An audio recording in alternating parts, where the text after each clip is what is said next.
Welcome to backlogs Baba YouTube channel. రేపు physics examination ఉంది కదా.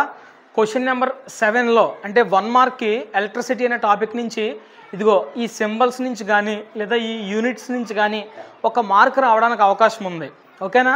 సో అవి ఏంటనే ఒకసారి మీరు ఎలా చేయాలో అంటే మీకు తెలుసు, ఒకసారి రివిజన్గా ఉంటుందని చెప్పేసి చేయడం జరుగుతుంది. అలాగే చాలామందికి తెలీదు, కొంచెం తప్పులు పెట్టేస్తున్నారు. అంటే చిన్నది పెద్దది ఇలాంటివి చూసుకోకుండా జస్ట్ ఒకసారి ఓవర్ లుక్లో చూసేసి మామూలుగా ఒకదానికి ఒకటి పెట్టేస్తున్నారు. సో ఆ కన్ఫ్యూజ్ తీయడానికి నేను ఈ వీడియో చేస్తున్నాను. వీడియోని లైక్ చేయండి, మీ ఫ్రెండ్స్ అందరూ కూడా షేర్ చేయండి.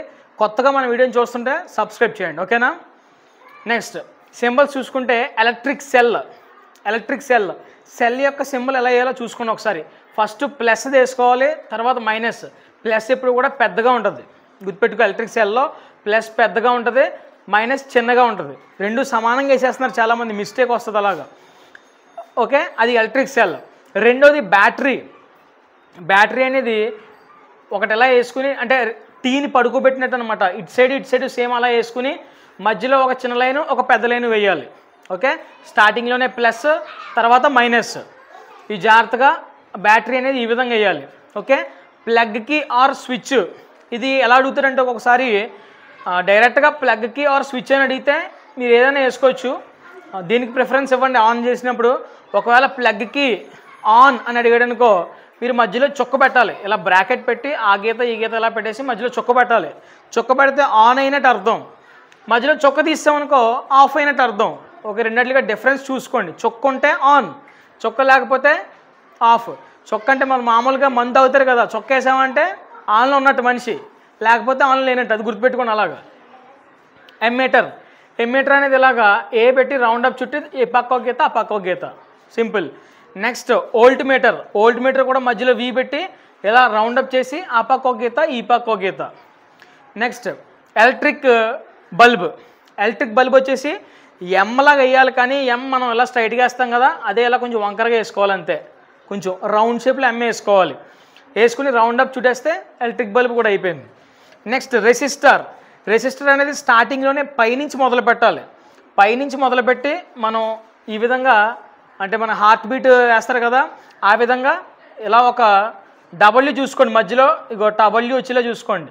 డబ్ల్యూ వచ్చి ఒక ఎక్స్ట్రాకి అయితే వచ్చి మళ్ళీ కిందకి ఎండింగ్. ఇది అప్పర్ సైడ్ స్టార్టింగ్, ఇక్కడ డౌన్ సైడ్ ఏమో ఎండింగ్. అది గుర్తుపెట్టుకోండి. నెక్స్ట్ రియోస్టాట్ లేదా వేరియబుల్ రెసిస్టెన్స్, రెండు పేర్లు ఒకటే. రియోస్టాట్ కానీ వేరియబుల్ రెసిస్టెన్స్ కానీ.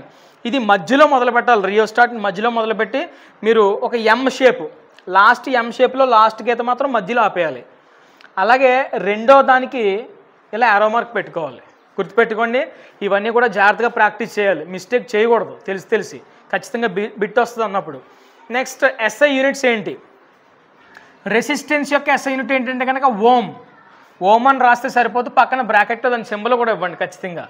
ఓం. ఓకేనా? రెసిస్టెన్స్ యొక్క ఎస్ఐ యూనిట్ గుర్తుపెట్టుకోండి ఓం. రెసిస్టెన్స్ ఓం. ఓకేనా? రెసిస్టెన్స్ ఓం జాగ్రత్తగా గుర్తుపెట్టుకోవాలి. ఓకే, మనకి రెసిస్టెన్స్ పవర్ ఉందనుకోండి. ఫర్ ఎగ్జాంపుల్ ఇది అంటే ఫిజికల్ లెవెల్. ఇది మామూలుగా మనకి రెసిస్టెన్స్ లేదంటే మనకి ఎనర్జీ లేదంటాం కదా. ఎనర్జీ వచ్చినప్పుడు ఏమంటాం? ఓం. అంటే దేవుని తలుచుకుంటుంటారు కదా, ఆ విధంగా గుర్తుపెట్టుకోండి. రెసిస్టెన్స్ అంటే ఓం. నెక్స్ట్ ఎలక్ట్రిక్ ఛార్జ్ అంటే కూలుంబ్. ఇవి బైహార్ట్ చేయడం తప్ప వేరే మార్గమే లేదు. ఎలక్ట్రిక్ ఛార్జ్ అంటే కూలుంబ్. ఓకేనా? జాగ్రత్త గుర్తుపెట్టుకోండి. అంటే ఇప్పుడు ఫోన్ ఛార్జింగ్ ఎక్కినంతసేపు కూడా హీట్లో ఉంటుంది, ఛార్జింగ్ తీసేగానే కూల్ అయిపోద్ది. Electric charge coulomb. అంటే మీకు గుర్తుండకపోతే ఆ విధంగా జస్ట్ చిన్న కోడింగ్లో చెప్తున్నాను. Next electric current ampere. Electric current ampere. ఓకేనా?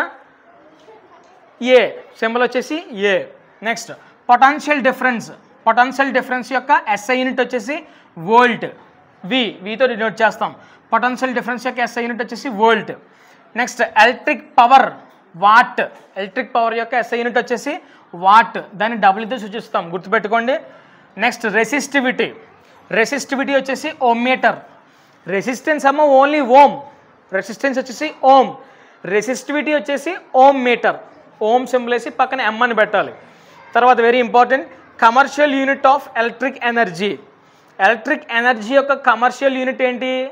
Kilo watt hour. ఇక్కడ చూసుకోండి జాగ్రత్తగా. ఎలక్ట్రిక్ ఎనర్జీ యొక్క కమర్షియల్ యూనిట్ ఏంటి? Kilo watt hour, KWH, kilo watt hour అని రాసి కేడబ్ల్యూహెచ్ అని పెట్టండి. Next how many joules are there in 1 kilowatt hour. ఒక కిలోవాట్ అవర్లో ఎన్ని జౌల్స్ ఉంటాయి అంటే కనుక 3.6 ఇంటూ 10⁻6. 3.6 ఇంటూ 10⁻6. కన్ఫ్యూజ్ పడకూడదు. 3.6 ఇంటూ 10⁻6 జౌల్స్. చాలామంది ఇది రాసేసి వదిలేస్తున్నారు, పక్కన జే పెట్టట్లేదు. జౌల్స్ అని రాసినా పర్వాలేదు, జౌల్స్ కూడా ఖచ్చితంగా యూనిట్స్ మెన్షన్ చేయాలి. ఓకేనా? ఇవన్నీ కూడా మీరు జాగ్రత్తగా ప్రాక్టీస్ చేయండి. జస్ట్ ఎగ్జామినేషన్కి వెళ్ళే ముందు ఒక లుక్ వేసుకుని వెళ్ళండి. వీటిపై నేను స్క్రీన్ షాట్ తీసుకోవడానికి మీకు స్పేస్ ఇస్తాను, పక్క వెళ్తాను. మీరు స్క్రీన్ షాట్ తీసుకుని దీన్ని ఒకసారి పడుకునే ముందు, ఉదయం లేచిన తర్వాత, ఎగ్జామ్కి వెళ్ళిపోయే ముందు ఒకసారి చూసుకుంటే ఇవన్నీ కూడా మీకు బ్రెయిన్లో ఫీడ్ అయిపోతాయి. ఓకేనా? ఇప్పటివరకు లైక్ చేయకపోతే కనుక వెంటనే ఇమీడియట్గా లైక్ చేయండి. మీ ఫ్రెండ్స్ అందరూ కూడా షేర్ చేయండి. ఓకేనా? All the best, stay safe, be happy.